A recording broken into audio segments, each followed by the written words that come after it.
En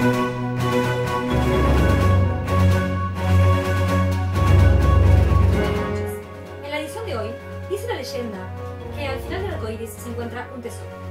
Un aficionado al dominó de mesa pudo captar con su móvil estas imágenes, en las que se aprecia un arcoíris de dos finales.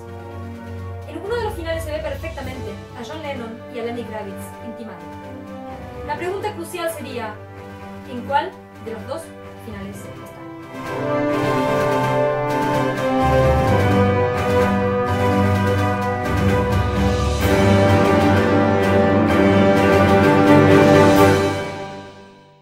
Místico.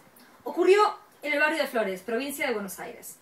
Tenemos imágenes exclusivas que nos revelan un hecho verídico e insólito, relacionado a un producto tan común como el pan de cada día, un plato de patatas fritas. Al parecer, la dueña de casa lo había dejado lleno al salir a hacer la compra. Al volver, un efecto místico alucinador apareció ante sus ojos. Aclaramos que la señora no tenía animales domésticos y vivía completamente sola. Vamos a imágenes, por favor.